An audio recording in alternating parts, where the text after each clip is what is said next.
বামপন্থীরা তো পশ্চিমবঙ্গে থেকে পশ্চিমবঙ্গের মানুষের গড় আয় বাড়াতে পেরেছিল, গ্রামীণ মানুষের গড় আয় বাড়াতে পেরেছিল। বামপন্থীরা পশ্চিমবঙ্গে থেকে 100 দিনের কাজ বামপন্থীদের আমলে বন্ধ হয়নি, এখন ক্ষেত মজুরদের হাতে কাজ নেই। বামপন্থীরা থেকে কৃষকদের কৃষি ঋণের যে জাল, মহাজনী জাল, তার থেকে মুক্ত করতে পেরেছিল। বামপন্থীরা ওখানে থেকে এইটা মুক্ত মানে পশ্চিমবঙ্গে থেকে এতগুলো আহ কি বলবো, নতুন করে স্কুল কলেজ তৈরি হয়েছিল। বামপন্থীদের আমলে তো স্কুল বন্ধ হওয়ার ইতিহাস নেই। এবং শুধু তাই না, শিল্প আসছিল, রোজগার, স্বনির্ভরতা, নিজের পায়ে দাঁড়ানো। কেরালা পারলো, যেভাবে পারলো দারিদ্র সীমার নিচে একজনও নেই এটা ঘোষণা করতে, এটা গর্বের বিষয়। কিন্তু আমাদের রাজ্যে তো বাংলা সুজলা সুফলা বলা হয় এবং তার সাথে তাত্ত্বিকতাও রয়েছে, সেই জায়গায় দাঁড়িয়ে বাংলা পারলো না কেন? কেরালা পেরেছে তার কারণ কেরালা পরিকল্পনা করেছে।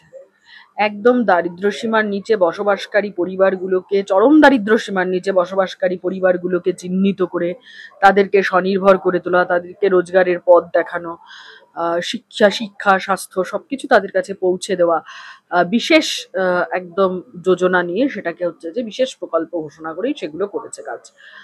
ফলে কেরালা পেরেছে। আমাদের রাজ্যে এ ধরনের কোনো মৌলিক পরিকল্পনা নেই, তাই আমাদের রাজ্য পারে না। সে তো হলো। এবার উল্টো প্রশ্ন করছে, কিছু কিছু জায়গায় একটু কান পাতলে শোনা যায় যে বামপন্থীরা পশ্চিমবঙ্গে ছিল, তারা তাহলে পারলো না কেন? বামপন্থীরা তো পশ্চিমবঙ্গে থেকে পশ্চিমবঙ্গের মানুষের গড় আয় বাড়াতে পেরেছিল, গ্রামীণ মানুষের গড় আয় বাড়াতে পেরেছিল। বামপন্থীরা পশ্চিমবঙ্গে থেকে 100 দিনের কাজ বামপন্থীদের আমলে বন্ধ হয়নি, এখন ক্ষেত মজুরদের হাতে কাজ নেই। বামপন্থীরা থেকে কৃষকদের কৃষি ঋণের যে জাল, মহাজনী জাল, তার থেকে মুক্ত করতে পেরেছিল। বামপন্থীরা ওখানে থেকে এইটা মুক্ত মানে পশ্চিমবঙ্গে থেকে এতগুলো আহ কি বলবো, নতুন করে স্কুল কলেজ তৈরি হয়েছিল। বামপন্থীদের আমলে তো স্কুল বন্ধ হওয়ার ইতিহাস নেই। এবং শুধু তাই না, শিল্প আসছিল, রোজগার, স্বনির্ভরতা, নিজের পায়ে দাঁড়ানো। এই যে স্বনির্ভর গোষ্ঠী, মহিলাদের নিজেদের পায়ে দাঁড়ানোর জন্য স্বনির্ভর গোষ্ঠী, বামফ্রন্টের সময় আমরা দেখেছি প্রত্যেক বছর স্বনির্ভর গোষ্ঠীগুলোর যে ব্যাংক থেকে ঋণ নেয়, সেই ঋণের ওপর যে সুদে ভর্তুকি দিত তো রাজ্যের সরকার, সেটার পরিমাণ প্রত্যেক বছর বেড়েছিল। এখন তাকিয়ে দেখো, প্রত্যেক বছর কমছে।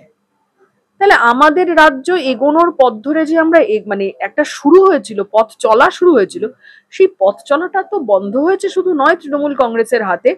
যেখানে ছিল আমরা তার থেকে অনেক খারাপ জায়গায় দাঁড়িয়ে আছি। তৃণমূল কংগ্রেসের যে প্রচার, আমি বলছি যে কারণে বামপন্থীদের উপর ভরসা হারালো মানুষ। তৃণমূল কংগ্রেস বলেছিল যে এই যে কলকারখানা বন্ধ করেছে সিপিএম, তারপরে মহিলাদের সুরক্ষা নেই, এই একাধিক এগুলো তাহলে কি সবই সাজানো বা মিথ্যে বলে মনে হয়? তৃণমূল কংগ্রেসের গোটা প্রচারটাই মিথ্যে ছিল, গোটা প্রচারটাই ভুলে ভরা ছিল। আমাদের যেটা ব্যর্থতা হয়েছিল, আমরা সেই মিথ্যেগুলোকে তুলে ধরতে পারিনি। কোথাও কোথাও দাঁড়িয়ে আমাদের এক অংশের লোকজনের কিছু সমস্যা তো তাদের মধ্যে তৈরি হয়েই ছিল। কোথাও কিছু সমস্যা না হলে মানুষ এমনি এমনি আমাদের দূরে সরিয়ে দিয়েছিলেন এরকমটা তো ঘটনা নয়। কিন্তু মানুষ এখন বুঝতে পারছেন যে যে ভুল আমাদের তরফ থেকে কিছু কিছু যে ক্ষেত্রে হয়েছিল, সেগুলো যদি কেউ ঠিক করতে পারে, সেগুলো আমরাই পারবো ঠিক করতে। এইটা ঠিক করার ক্ষমতা তৃণমূল কংগ্রেসের নেই, কারণ ওরা শুধু ক্ষমতা বোঝে, নিজেদের ক্ষমতা বোঝে, ওরা মানুষ বোঝে না। কলকারখানা তো বন্ধের ইতিহাস আমরা শুনে একটা সরকার বদলে দেখি, খুললো কোথায়? তৃণমূল কংগ্রেসকে গিয়ে জিজ্ঞেস করুন না কটা কলকারখানা নতুন করে খুলেছে। যেগুলো ছিল তোলাবাজির জন্য তো বন্ধ হয়ে যাচ্ছে। এও তো আছে, আমাদের রাজ্য থেকে একের পর এক কলকারখানা শুধু নয়, রেজিস্টার্ড কোম্পানি, তাদের রেজিস্টার্ড অফিস, 8,000-এর কাছাকাছি রেজিস্টার্ড অফিস এ রাজ্য ছেড়ে বিদায় নিয়ে নিয়েছে। প্রায় 2,000-এর ওপর কোম্পানি তাদের মানে মূল অফিস এখান থেকে তুলে নিয়ে চলে গিয়েছে তৃণমূল কংগ্রেসের বদান্যতায়। আমি একটা প্রধানমন্ত্রীর ইন্টারভিউ দেখছিলাম, পরিকল্পনার কথা বলছিলেন, তিনিও এই একই সুর বলছিলেন, যে চটকল নিয়ে তিনি বলছিলেন, পাট শিল্প নিয়ে বলছিলেন, এসব নিয়ে বাংলায় ব্যাপক পরিকল্পনা রয়েছে বিজেপির আগামী দিনে। তার সিপিএম কি এরকম কিছু পরিকল্পনা আছে নতুন? জুট বোর্ড যেটা রয়েছে ভারতবর্ষের সরকারের অধীনে, ওইটাকে আগে ঠিক করে পরিচালনা করতে বলুন। ওই জুট বোর্ড যদি ঠিক মতন পরিচালনা হয়, তাহলে অনেক সমস্যার সমাধান হয়ে যায়। এক, দুই হচ্ছে যে চটকল নিয়ে তো শুধু পরিকল্পনা করলে হবে না, পরিকল্পনার আরো অনেক কিছু রয়েছে।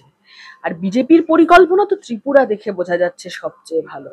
এখানের যা তৃণমূল, ত্রিপুরায় তাই বিজেপি, এ তো আমাদের চোখের সামনে রয়েছে। এখানে যা তৃণমূল, ত্রিপুরায় তাই বিজেপি। এইখানে তৃণমূল আমাদের পার্টি অফিস পোড়ায়, পার্টি অফিস জ্বালায়, আমাদের কমরেডদেরকে মারে, শহীদ বেদিতে পতাকা তুলতে দেয় না, পতাকা মালা দিতে দেয় না শহীদ বেদিতে। ওখানে গিয়ে বিজেপি তাই করে। এইখানে তৃণমূল কংগ্রেস ক্ষমতায় এসে বলেছে যে গণশক্তিকে বিজ্ঞাপন দেওয়া বন্ধ করে দিয়েছে, সরকারি বিজ্ঞাপন দেওয়া বন্ধ করে দিয়েছিল। তারপর মামলা করতে হয়েছে আমাদের, সরকারি বিজ্ঞাপন পাওয়ার অধিকার একটা রেজিস্টার্ড কাগজ তার রয়েছে, সেইটা মামলা করে আমাদের আদায় করতে হয়েছে।